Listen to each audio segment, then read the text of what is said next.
Power education point channel में आप सभी का स्वागत है एक नए वीडियो में। आज के इस वीडियो में हम लोग स्टार्टिंग करने वाले हैं एनसीसी न्यू भर्ती objective model paper with question and answer Hindi में। ठीक है, जितने भी यूपी के लोग हैं और कई अन्य राज्य के हैं तो उन लोग के लिए एनसीसी की भर्ती में चाहे इंट्रेंस एग्ज़ाम हो, चाहे एनसीसी ए ग्रेड हो, एनसीसी बी सी, ठीक है, सभी के लिए। ठीक है, तो आज से हम लोग वीडियो स्टार्ट करते हैं। तो आप लोग चैनल को सब्सक्राइब कर लें, लाइक कर लें, शेयर कर लें। तो चलिए स्टार्ट करते हैं। आज का पहला प्रश्न है हमारा एनसीसी न्यू भर्ती एग्जाम 2022 के लिए बहुत ही मोस्ट इंपॉर्टेंट क्वेश्चन है। तो ऑब्जेक्टिव मॉडल पेपर 1, ठीक है, मॉडल पेपर आज मैं 1 पढ़ा हूँ। ऐसे ही करके 30 वीडियो मैं बनाया हूँ। मॉडल पेपर 1, मॉडल पेपर 2 आपको प्लेलिस्ट दी जाएगी, डिस्क्रिप्शन में लिंक दिया रहेगा और इसका पीडीएफ ही हमारे वेबसाइट powereducationpoint.net पे दिया जाएगा। तो चलिए स्टार्ट करते हैं वीडियो। तो स्टार्ट करते वीडियो पहले सब्सक्राइब कर लें, शेयर कर लिए। तो चलिए स्टार्ट करते हैं। एनसीसी का फुल फॉर्म क्या होता है? एनसीसी का फुल फॉर्म क्या होता है? एनसीसी का फुल फॉर्म बताइए। नेशनल क्रेडिट क्रॉप्स होगा या नेशनल कैडेट कोर होगा या नेशनल कैडेट क्रॉप या तो नॉन कैडेट क्रॉप्स। तो बताइए इसमें से ऑप्शन कौन सा सही है? तो ऑप्शन नंबर ए ये आपका राइट ऑप्शन है, नेशनल क्रेडिट क्रॉप्स। ठीक है, नेक्स्ट चलते हैं। नेक्स्ट में है हमारा क्वेश्चन, एनसीसी का ध्येय मोटो क्या है? मोटो जैसे कोई चीज़ का नारा होता है तो एनसीसी का ध्येय, ध्येय माने मोटो। मोटो आपको देखिए पेपर में ध्येय नहीं लिखा रहेगा, मोटो लिखा रहेगा इंग्लिश में, तो यहाँ पे आपको समझना पड़ेगा। तो पहला ऑप्शन दिया है जैसे शांति और असत्य, एकता और अनुशासन। दूसरा ऑप्शन है सी ऑप्शन आपका अहिंसा और धर्म और चौथा ऑप्शन है डी एकता और सत्य। तो यहाँ पे आपका option number b is the right option हो जाएगा, एकता और अनुशासन। थोड़ा सा हम लोग स्केच की साइज कम कर लेते हैं, इसकी साइज कम कर लेते हैं। ठीक है, अब चलिए स्टार्ट करते हैं तीसरा क्वेश्चन। तीसरा क्वेश्चन हमारा यहाँ पे आ रहा है, तो ठीक है, राइट ऑप्शन दूसरे का क्या था? एकता और अनुशासन। ठीक है, एनसीसी की स्थापना कब हुई? तीसरा प्रश्न है हमारा, एनसीसी की स्थापना कब हुई? एनसीसी की स्थापना आप सभी को कमेंट करके जरूर बताइएगा। तो पहले ऑप्शन ए दिया है आपको 16 जुलाई 1948 को, दूसरा ऑप्शन है 16 अप्रैल 1948 को, ऑप्शन सी है 15 जुलाई 1948 को और ऑप्शन डी है 15 अप्रैल 1948 को। तो यहाँ पे आपका ऑप्शन नंबर ए 16 जुलाई 1948 को आप एनसीसी की स्थापना की गई थी। ठीक है, अब चलते हैं नेक्स्ट क्वेश्चन की। नेक्स्ट क्वेश्चन है, भारत में कुल कितने राज्य, भारत में कुल कितने राज्य केंद्र शासित और केंद्र शासित प्रदेश हैं? तो यहाँ पे ऑप्शन नंबर ए आपका दिखाई दे रहा है 28 राज्य और 8 केंद्र शासित प्रदेश। ऑप्शन बी है 29 राज्य और 8 केंद्र शासित प्रदेश और ऑप्शन सी दिया 29 राज्य और 9 केंद्र शासित प्रदेश। ऑप्शन डी है 29 राज्य और 9 केंद्र शासित प्रदेश। तो 28 राज्य, इस समय वर्तमान में कितने राज्य हैं? 28 राज्य और 8 केंद्र शासित प्रदेश है, तो इसलिए option number 1 is a right answer. ठीक है, नेक्स्ट चलते हैं। नेक्स्ट क्वेश्चन हमारा आ जाएगा। ठीक है, यहाँ पे देखिए ऑप्शन ए इसका सही है। पांचवा है बीओआई का फुल फॉर्म क्या है? बीओआई का फुल फॉर्म क्या है? ठीक है, फुल फॉर्म पूछ रहा है तो बीओआई का फुल फॉर्म ऑप्शन देखते हैं। ऑप्शन ए आपको दे रहा है, ऑप्शन ए है आपका बैंक ऑफ इंडोनेशिया। ठीक है, सेकेंड ऑप्शन दिया है आपको बैंक ऑफ इंडिया।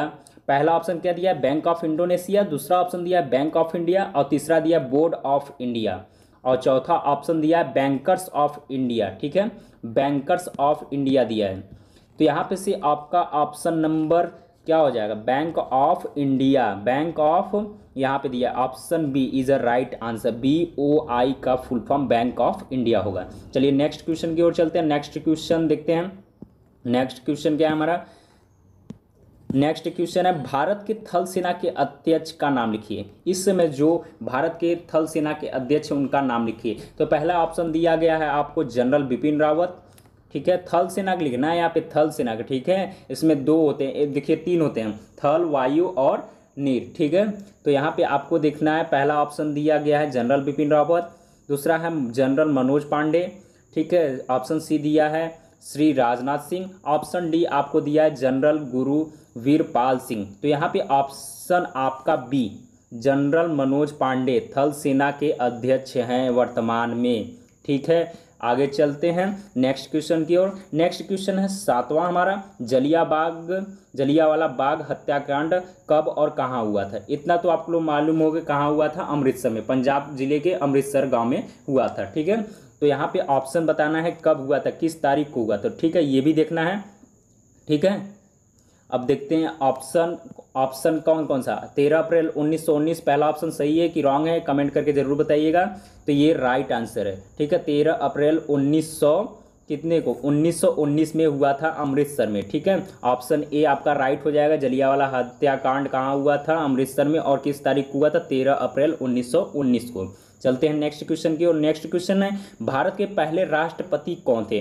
वर्तमान में देखिए हमारे श्री रामनाथ कोविंद जी है, जो कि अभी चेंज होने वाले हैं, हालांकि जल्द ही चेंज होंगे, लेकिन इस समय वर्तमान में श्री रामनाथ कोविंद जी हैं। ऑप्शन भी देखिए इसमें पूछा है भारत के पहले राष्ट्रपति, तो दूसरा ऑप्शन है पंडित जवाहरलाल नेहरू, तीसरा है डॉक्टर जी APJ अब्दुल कलाम, और चौथा है डॉक्टर राजेंद्र प्रसाद। ठीक है, चौथा क्या है, doctor Rajendra Prasad is a right answer. Bharat के पहले क्या थे, राष्ट्रपति थे। ठीक है, भारत के पहले राष्ट्रपति कौन थे, doctor Rajendra Prasad. Option D is a right answer. चलिए नेक्स्ट क्वेश्चन की ओर चलते हैं। नेक्स्ट क्वेश्चन है हमारा क्वेश्चन नंबर 9, आर्मी का सबसे छोटा रैंक बताइए। आर्मी का सबसे छोटा रैंक जनरल होता है, कैप्टन होता है, सिपाही होता है कि मेजर। तो इसमें से आप कमेंट करके जरूर बताइएगा। पहले तो यहाँ पे सबसे छोटा जो होता है सिपाही का होता है इसमें आर्मी कैंप में। ठीक है, आर्मी में सबसे छोटी रैंक किसका होता है, सिपाही की। नेक्स्ट आज चलते हैं। नेक्स्ट क्वेश्चन है KAB का फुल फॉर्म। KAB का फुल फॉर्म, KAB का फुल फॉर्म। तो KAB का फुल फॉर्म क्या होता है, know about business, non about business, या नो अबाउट बिजनेस स्टडी, और एक ऑप्शन और दिया है know according business, know according business. तो इसमें आपका option number A know about business is a right answer. जरूर से जरूर क्वेश्चन को रिवाइज करें, क्योंकि ये आपको क्वेश्चन आएंगे, ऐसे ही क्वेश्चन देते हैं NCC, चाहे A कर रहे हो, B कर रहे हो, चाहे C कर रहे हो। ठीक है, ये चाहे आप इंट्रेंस एग्जाम देने जा रहे हैं। तो चलिए 11th क्वेश्चन की ओर चलते हैं। 11वां प्रश्न है आर्मी का सबसे बड़ा रैंक बताइए। ये अभी देखिए छोटा पूछा था तो सिपाही, अब बड़ा पूछ रहा है तो क्या होगा बताइए। ऑप्शन ए दिया है आपको कैप्टन, दूसरा दिया है सिपाही, तीसरा फील्ड मार्शल दिया है, और चौथा जनरल दिया है। तो यहाँ पे सबसे बड़ा पद इसमें पूछ लिया, इसमें होता है जनरल का। ठीक है, जनरल सबसे बड़ा पद होता है आर्मी में। ठीक है, सबसे कम जनसंख्या वाला राज्य कौन सा है, ये आपको मालूम होगा। पहला बताइए गोवा है कि गुजरात है कि उत्तर प्रदेश है। सबसे कम वाला, और सबसे ज़्यादा कहेगा तो उत्तर प्रदेश लगा दीजिएगा। ठीक है, तो सबसे कम राज्य में जनसंख्या जिसकी है वो किसकी है, सिक्किम की। ठीक है, option D is a right answer. तो चलते हैं 13वें प्रश्न की ओर। 13वां प्रश्न है जनसंख्या की दृष्टि से भारत का सबसे बड़ा राज्य कौन सा है। सबसे बड़ा राज्य अभी बताया है मैंने ना, उत्तर प्रदेश, जनसंख्या और राज्य से। ठीक है, जनसंख्या की दृष्टि से भारत का सबसे बड़ा राज्य कौन सा है बताया ना, अभी जस्ट क्वेश्चन अभी बताया। छोटा में जैसे जनसंख्या की दृष्टि से सबसे बड़ा राज्य। ठीक है, जनसंख्या की दृष्टि से अगर यही कम पूछा होता तो सिक्किम, और ज़्यादा पूछ लिया तो उत्तर प्रदेश। तो इसका ऑप्शन नंबर बी आप देखते ही आंसर लगा देंगे, 100% ही आएगा आंसर। ठीक है, आगे चलते हैं। नेक्स्ट क्वेश्चन 14वां प्रश्न है भारतीय वायुसेना की स्थापना कब हुई। भारतीय वायुसेना की स्थापना कब हुई। ऑप्शन ए 1932 में, ऑप्शन बी 1942 में, ऑप्शन सी 1952 में, ऑप्शन सी आपको ऑप्शन डी दे रहा है 1962 में। तो ऑप्शन नंबर आपका ए, ऑप्शन नंबर ए 1932 में भारतीय वायुसेना की स्थापना की गई थी। ये भी क्वेश्चन बहुत मोस्ट इंपॉर्टेंट है, इसको आप लोग नोट करके लिख लीजिएगा, क्योंकि ऐसे ही प्रश्न आते हैं पूछने के लिए। ठीक है, आगे चलते हैं। 15वां प्रश्न है हमारा स्वस्थ मनुष्य का हृदय की धड़कन 1 मिनट में कितने बार धड़कती है। स्वस्थ मनुष्य का हृदय की धड़कन 1 मिनट में कितनी बार धड़कती है। ठीक है, या धड़कता है। ठीक है, तो ऑप्शन दिया है जैसे 78 बार, option A 78, option B 72, option C 70 और ऑप्शन डी 75। तो इसमें से आपका राइट आंसर बताइए 1 मिनट में कितना, 72 बार आपका हृदय धड़कता है। ठीक है, धड़कता है। ठीक है, हृदय की धड़कन 1 मिनट में 72 बार धड़कती है। तो इसमें ऑप्शन नंबर बी आपका राइट आंसर हो जाएगा।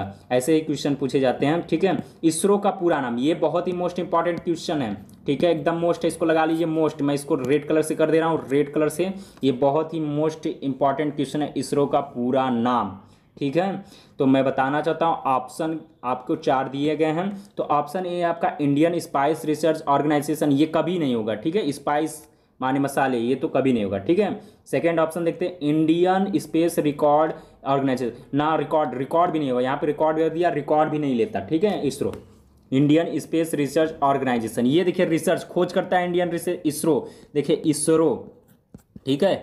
इंडियन स्पेस, देखिए Indian space research organisation is a right option, C मिल रहा है। और चौथा ऑप्शन देख लेते हैं, इंडियन स्पेस रिसर्च ओरिएनेशन, ठीक है, ऑर्गेनाइजेशन होता है, ओरिएनेशन नहीं होता, तो इसलिए ऑप्शन नंबर सी आपका राइट आंसर। ये बहुत ही मोस्ट इंपॉर्टेंट क्वेश्चन है, ठीक है। Indian space research organisation, ISRO का फुल फॉर्म, ठीक है। ठीक है, आगे चलते 17वां प्रश्न है हमारा, गुप्त वंश के किस शासक को भारत का नेपोलियन कहा जाता है? गुप्त वंश के शासक को भारत का नेपोलियन कहा जाता है। ऑप्शन ले लेते हैं, ऑप्शन ढेर सारे दिए गए हैं। ऑप्शन ए है आपका अशोक सम्राट को, अशोक सम्राट को। ऑप्शन बी है सम्राट चंद्रगुप्त मौर्य को। ऑप्शन सी और ऑप्शन डी, ऑप्शन सी दिया सम्राट समुद्रगुप्त को, ऑप्शन डी क्या सम्राट पृथ्वीराज चौहान को। तो आपको आंसर मालूम ही होगा, ये आपने क्लास 8 या 9th के हिस्ट्री की किताब में पढ़ी होगी, ठीक है। तो इसमें ऑप्शन नंबर आपको सी सम्राट समुद्रगुप्त को, ठीक है। क्वेश्चन क्या पूछा था आपसे, गुप्त वंश के किस शासक को भारत का नेपोलियन कहा जाता था, ठीक है, कहा जाता है, ठीक है, बताएंगे सम्राट समुद्रगुप्त को, ठीक है। 18वां प्रश्न है हमारा। 18वां प्रश्न क्या कर रहा है, किस मुगल वंश के शासक का काल स्वर्ण युग कहा जाता है? स्वर्ण युग, सोने का युग, ठीक है, सोना, सोने वाला नहीं सोना बच्चों, सोने का, ठीक है, ठीक है, सोना, गोल्ड जिसे बोलते हैं, ठीक है। तो किसके युग में था, ठीक है, कहा जाता था? बाबर के कि अकबर के कि हुमायूं के कि शाहजहां के? बताइए ऑप्शन में। तो यहाँ पे आपका किस मुगल वंश के शासक का कल स्वर्ण युग कहा जाता है? तो शाहजहां युग का, ठीक है, Shahjahan is a right option, option D is a right answer, ठीक है। नेक्स्ट क्वेश्चन की ओर चलते हैं। नेक्स्ट क्वेश्चन है आपका, विटामिन सी की कमी से होने वाले रोग का नाम बताइए। ये भी बहुत मोस्ट इंपॉर्टेंट क्वेश्चन है, विटामिन सी की कमी से कौन सा रोग का नाम होता है? तो पहला ऑप्शन दिया गया है आपको ऑप्शन ए दिया है बेरी, ऑप्शन बी है स्कर्वी, ऑप्शन सी है रेबीज, और ऑप्शन यहाँ पे गलत टाइप हो चुका है, यहाँ पे सी आपका रेबीज है और डी ऑप्शन आपका प्लेग है। तो आपको बताना था विटामिन सी की कमी से होने वाला कौन सा रोग है? स्कर्वी, ठीक है, स्कर्वी रोग होता है विटामिन सी के कमी से। क्या होता है? विटामिन सी के कमी से। और विटामिन डी आपको किससे मिलती है? सन से, सन माने सूरज से हमको विटामिन डी मिलती है, ठीक है। विटामिन डी मिलती है सूरज की कभी किरणों को आया तो विटामिन डी से मिलती है। तो आपको पता चल गया विटामिन सी का तो स्कर्वी रोग होता है, ठीक है। नेक्स्ट चलते हैं, 20 क्वेश्चन है, 20वां क्वेश्चन है, विटामिन डी की कमी से होने वाला रोग।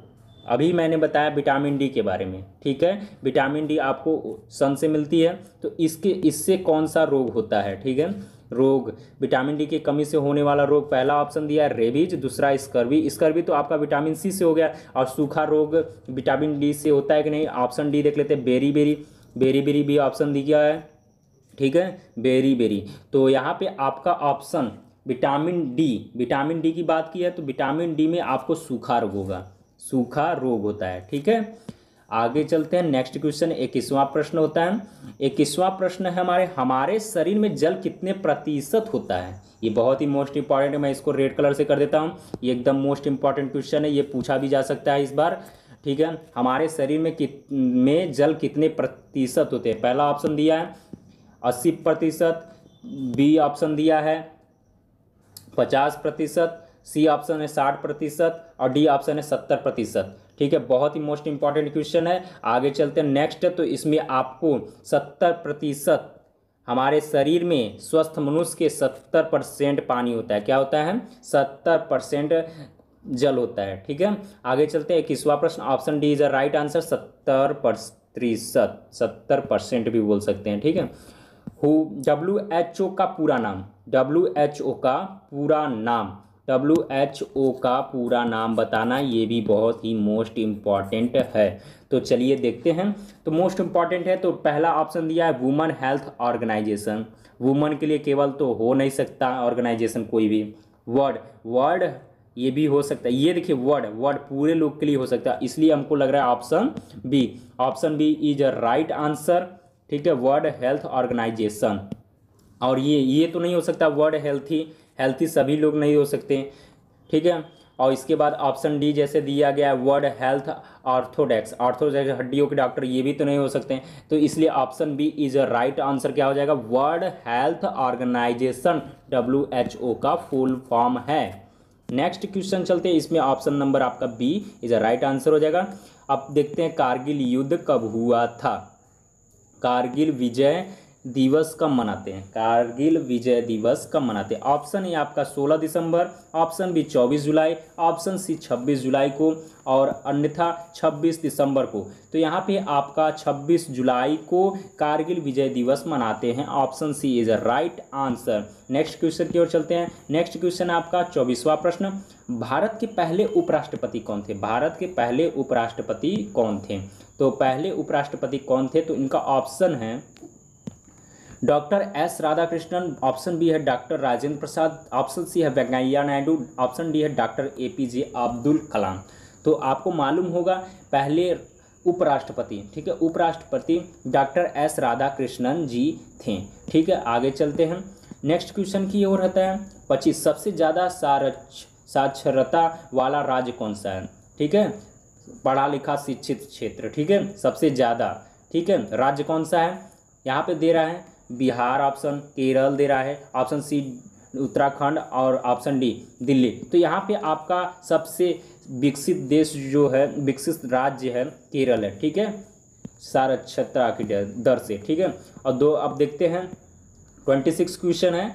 26वां प्रश्न है हमारा, 2021 ओलंपिक में पहला मेडल कौन जीता? 2021 ओलंपिक मेडल में पहला मेडल किसने जीता? ठीक है, तो कौन जीता था बताइए। ये आंसर आप सभी को मालूम है, आप लोग न्यूज़पेपर डेली पढ़ा करिए। तो मीराबाई चानू जो कि 39 किलो, 49 से कम 50 किलो का वेट लिफ्टिंग उठाई थी। ठीक है, ये भी पूछेगा तो कितना बताएंगे आप? 49 kg का वेट लिफ्टिंग उठाई थी। तो Mirabai Chanu is a right answer. Next question की ओर चलते हैं। नीरज चोपड़ा तो आप लोग जानते हैं किस में है, भाला फेंके थे। PV सिंधु आपको मालूम होगा बैडमिंटन में है। ठीक है, तो इसलिए ऑप्शन क्या हो जाएगा? ऑप्शन ए, मीराबाई चानू ने ओलंपिक में 2021 में पहला मेडल जीता था। ठीक है, आगे चलते हैं।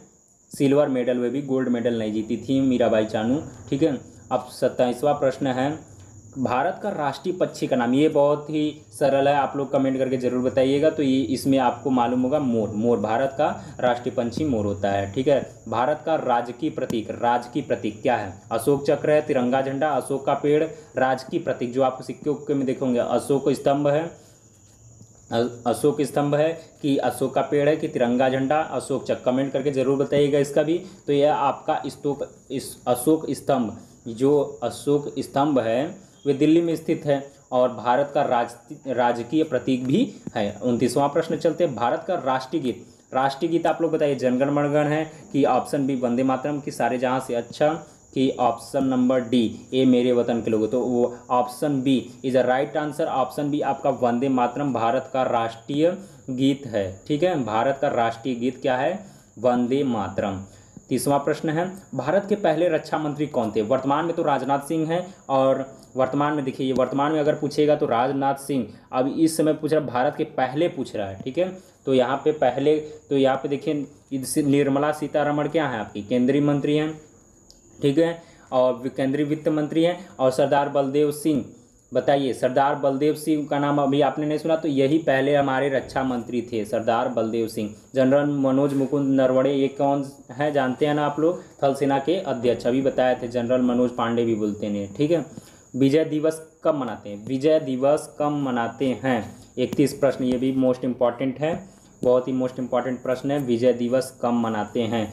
तो ऑप्शन ए दिया गया है आपको 16 दिसंबर, ऑप्शन बी है 5 दिसंबर, ऑप्शन सी है 26 जुलाई, ऑप्शन डी है 15 अगस्त। तो ये आपका ऑप्शन नंबर 16 दिसंबर, 16 दिसंबर को विजय दिवस मनाते हैं, 16 दिसंबर को विजय दिवस मनाते हैं। विश्व स्वास्थ्य दिवस कब मनाते हैं? विश्व स्वास्थ्य दिवस कब मनाते हैं? विश्व स्वास्थ्य दिवस कब मनाते हैं? ऑप्शन ए दिया गया है आपको 21 अप्रैल, ठीक है, 21 अप्रैल, और ऑप्शन बी दिया है 21 April option A, option B 7 April, option C 5 June, option D 26 July. तो यहाँ पे आपको 7 April is a right answer. Next question चलते हैं। नेक्स्ट क्वेश्चन है आपका, भारत के पहले शिक्षा मंत्री कौन थे? भारत के शिक्षा मंत्री पहले कौन थे? वर्तमान में देखिए श्री धर्मेंद्र प्रधान लगाइएगा, वर्तमान में अगर होंगे तो इनको लगाइएगा, अगर पहले कहा तो आप लगा दीजिएगा Maulana Abul Kalam Azad is right answer, ठीक है। वर्तमान में आपके श्री धर्मेंद्र प्रधान है और पहले पूछेगा तो मौलाना अबुल कलाम आज़ाद होंगे। 34वां प्रश्न है, भारत के वर्तमान विदेश मंत्री कौन है? वर्तमान में बताइए, सुषमा स्वराज नहीं, प्रणब मुखर्जी नहीं, श्री निर्मला विदेश मंत्री ये भी नहीं है। ये देखिए सुब्रमण्यम जयशंकर, डॉक्टर सुब्रमण्यम जयशंकर, बताइए कौन से हैं? तो यही हैं, क्या कौन से? डॉक्टर सुब्रमण्यम जयशंकर, ये भारत के विदेश मंत्री, वर्तमान में विदेश मंत्री हैं, ठीक है, सुब्रमण्यम जयशंकर, ठीक है। एस जयशंकर के नाम से भी जाना जाता है। वायु सेना दिवस कब मनाते हैं? वायु सेना दिवस कब मनाते हैं? तो ऑप्शन ए आपको दिया है, ठीक है, ऑप्शन ए आपको दिया 8 अक्टूबर, 8 अक्टूबर को वायु सेना दिवस मनाते हैं। नेक्स्ट क्वेश्चन की ओर चलते हैं। नेक्स्ट क्वेश्चन है 36वां प्रश्न है, भारत के वर्तमान शिक्षा मंत्री कौन है? यह भी बताएं। वर्तमान में आपका धर्मेंद्र प्रधान, श्री धर्मेंद्र प्रधान जी है, इज राइट आंसर। मैं पहले क्वेश्चन बता देता हूँ, फिर वही आया रिपीट हुआ है, ठीक है, बस, ठीक है। श्री धर्मेंद्र प्रधान। थल सेना दिवस कब मनाते हैं? आर्मी डे किस दिन को मनाते हैं? 8 अक्टूबर। 8 अक्टूबर को क्या होता है बताया था अभी, वायुसेना। फिर 15 जनवरी को क्या होता है? ठीक है, तो ये बताइए 26 जनवरी को कि 15 जनवरी को? 15 जनवरी को आर्मी डे मनाया जाता है, याद रख लीजिएगा। आर्मी डे कब मनाया जाता है? 15 जनवरी को। ये मोस्ट इंपॉर्टेंट क्वेश्चन है। आगे चलते 38वां प्रश्न, भारत का राष्ट्रीय पेड़ कौन सा है? ये तो आप सभी को मालूम होगा, बरगद का पेड़ ना, बरगद का पेड़ क्या होता है? भारत का राष्ट्रीय पेड़ है।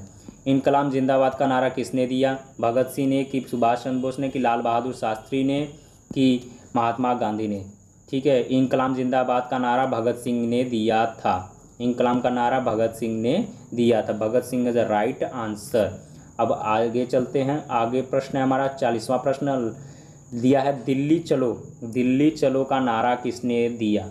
दिल्ली चलो का नारा किसने दिया? तो यहाँ पे ऑप्शन है, ऑप्शन ए भगत सिंह ने, ऑप्शन बी है सुभाष चंद्र बोस ने, ऑप्शन सी है लाल बहादुर शास्त्री ने, ऑप्शन डी है महात्मा गांधी ने। तो ऑप्शन आपका डी सुभाष चंद्र बोस ने दिया। ऑप्शन बी सुभाष चंद्र बोस ने दिया कि दिल्ली चलने के लिए, क्या दिल्ली चलो का नारा दिया सुभाष चंद्र बोस जी ने। ठीक है, अगर वीडियो अच्छा लगा तो कमेंट में करिएगा ज़रूर। हमारे यूट्यूब चैनल का नाम है पावर एजुकेशन पॉइंट, और प्लीज़ सब्सक्राइब कर लीजिए। और नेक्स्ट मॉडल पेपर 2 एनसीसी की ABC की आप या एंट्रेंस एग्ज़ाम दे रहे हैं तो इसका भी मैं वीडियो अपलोड कर रहा हूँ। तो ये आपका मॉडल पेपर 1 रहा हिंदी में, अभी मॉडल पेपर 2 जल्द ही अपलोड हो जाएगा। आप लोग बने रहिए। जय हिंद, जय भारत।